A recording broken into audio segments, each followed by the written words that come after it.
firman Tuhan hari ini dengan topik melayani dengan kerendahan hati. Di sini kita melayani dengan kerendahan hati.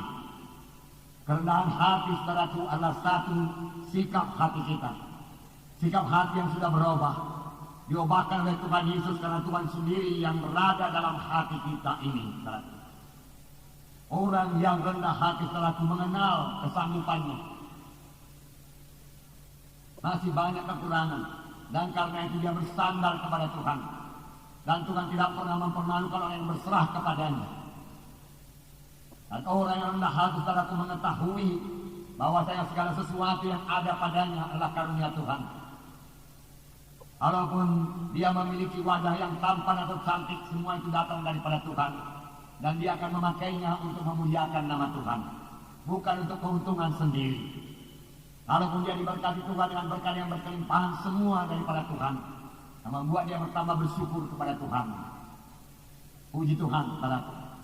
Dan kalaupun seseorang itu tidak dikaruniakan Tuhan wajah yang tampan atau cantik, dia tahu, saudaraku, bahwasanya harta yang sebenarnya, hidup yang sebenarnya bukan terdapat dalam dunia ini, tapi dalam hidup yang kekal. Dan dia mencari perkara-perkara di atas. Itulah dia orang yang rendah hati, saudaraku. Memang segala sesuatu yang ada pada kita, saudaraku, segala sesuatu yang baik berasal daripada Tuhan. Firman Tuhan berkata. Dan firman Tuhan berkata, apakah yang ada padamu yang tidak kamu terima daripadaku? Semua yang ada pada kita, kita terima daripada Tuhan. Oleh sebab itu, kalaupun kita diurapi Tuhan, kita dipimpin Tuhan, kita diberikan Tuhan hikmat, biarlah semuanya itu kita pakai dengan segala kerendahan hati untuk melayani jiwa-jiwa, untuk melayani Tuhan. Amin, saudara. Nah, dengan kerendahan hati, saudara, kita akan berhasil dalam pelayanan kita. Dengan kerendahan hati, saudara, kita akan berhasil dalam doa kita. Dengan kerendahan hati, saudara, kita bisa bergaul dengan sesama anak-anak Tuhan. Dan ini sangat perlu dalam kelompok sel. Kalau seorang pemimpin kelompok sel cukup rendah hati, saudaraku, dia bisa mengenal semua anggota-anggotanya dalam kelompok sel tersebut. Dan ini akan sangat menolong dia dalam mendoakan anggota-anggota kelompok selnya satu persatu. Saya percaya kuasa doa. Seorang pemimpin kelompok sel yang berdoa buat anak-anak Tuhan di kelompok selnya, pastilah diberkati Tuhan. Baik pemimpin kelompok sel yang berdoa, baik anak-anak Tuhan dalam kelompok sel tersebut akan diberkati Tuhan.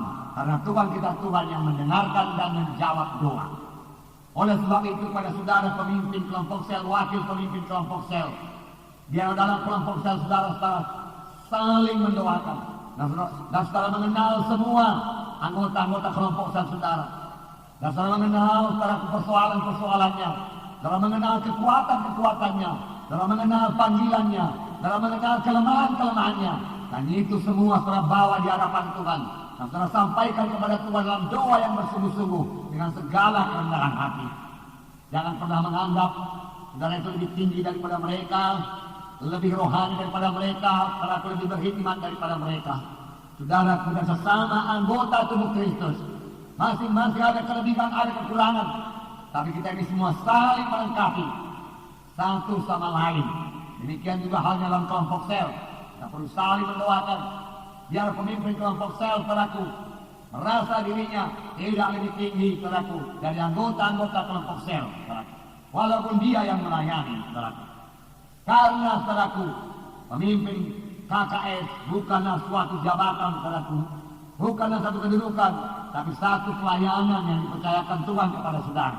Supaya pelayanan saudara boleh sampai kepada maksud Tuhan, supaya pelayanan saudara boleh berbuah, yaitu saudaraku kelompok saudara berbelah menjadi dua, dan kemudian datang jiwa-jiwa baru lagi yang saudara layani dia dengan mengenal dia, saudara dengan bersekutu dengan dia kemudian menjadi murid. Semua ini terlaksanakan dengan rendah hati, maka kelompok saudara akan berhasil dan saudara memberi buah kepada Tuhan.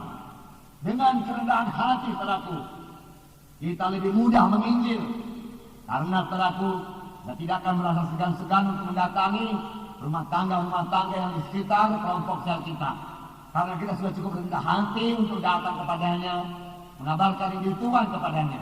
Inilah berkat-berkat daripada rendah hati, saudaraku. Biar semua kita memiliki, saudaraku, kerendahan hati ini, saudaraku. Ini terjadi karena Yesus yang rendah hati tinggal dalam kita. Nanti akan kita bacakan ayat yang mengatakan, marilah kepadaku kamu sekalian yang letih lelah dan beban berat, aku memberi sentosa kepadamu. Belajarlah kepadaku, karena aku rendah hati dan lembut hati, maka kamu akan mendapat ketenangan. Maka kamu akan mendapat ketenangan bagi jiwamu, firman Tuhan berkata. Haleluya.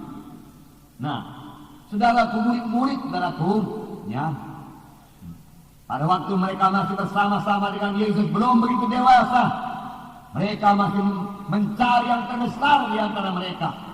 Mereka tidak merendahkan diri satu sama yang lain, dan Tuhan Yesus menegur mereka.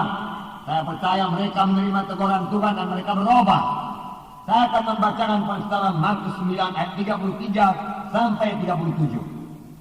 Bukalah Alkitab saudara, sama-sama kita membacanya. Markus pasal 9 ayat 33 sampai 37. Markus pasal 9 ayat 33. Di sini kita melihat saudaraku, murid-murid berbincang-bincang di tengah jalan. Mereka bukan memperbincangkan penginjilan, mereka bukan memperbincangkan saudaraku pengorbanan Tuhan Yesus, mereka belum mengerti. Tapi apakah yang mereka cari? Mereka mencari orang yang terbesar. Mereka berharap menjadi orang yang terbesar. Mari kita baca Markus 9 ayat 33 sampai 37 bersama-sama. Kemudian tibalah Yesus dan murid-muridnya di Kapernaum. Ketika Yesus sudah di rumah, dia bertanya kepada murid-muridnya, apa yang kamu perbincangkan tadi di tengah jalan? Tetapi mereka diam. Sebab di tengah jalan tadi mereka mempertengkarkan siapa yang terbesar di antara mereka. Lalu Yesus duduk dan memanggil ke-12 murid itu. Katanya kepada mereka, jika seseorang ingin menjadi yang terdahulu, hendaklah ia menjadi yang terakhir dari semuanya dan pelayan dari semuanya. Maka Yesus mengambil seorang anak kecil dan menempatkannya di tengah-tengah mereka. Kemudian ia memeluk anak itu dan berkata kepada mereka, barang siapa menyambut seorang anak seperti ini dalam namaku, ia menyambut aku. Dan barang siapa menyambut aku, bukan aku yang disambutnya, tetapi dia yang mengutus aku. Sini telah sementara berjalan bersama-sama dengan Yesus, murid-murid mempertengkarkan siapa yang terbesar di antara mereka. Sampai di rumah, Tuhan Yesus bertanya kepada mereka, apa yang kamu perbincangkan tadi di tengah jalan? Mereka diam karena mereka sadar, tidak malu. Mereka tahu bahwasanya yang mereka perbincangkan itu tidak layak. Kerap kali saudara, kalau kita datang di bawah kaki Tuhan, kita menjadi sadar akan kekurangan kita, kita menjadi sadar akan dosa kita, saudara. Dalam hal yang paling baik, saudara, kita bertobat. Demikian juga murid-murid ini, Yesus mengasihi murid-muridnya. Seolah-olah Tuhan berkata, boleh kamu menjadi besar. Kebesaran yang sejati bukan dalam dunia ini, kebesaran yang sejati terdapat dalam surga. Biarlah kamu mencapai kebesaran yang sejati, dan aku menerangkan jalannya kepadamu, Tuhan berkata. Dan Tuhan memang menerangkan jalannya kepada murid-murid ini.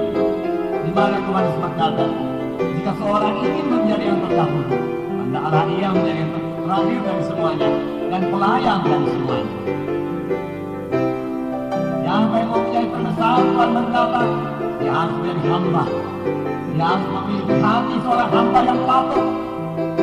Siapa yang menjadi terbesar, dia harus menjadi pelayan. Dia harus melayani di dunia ini.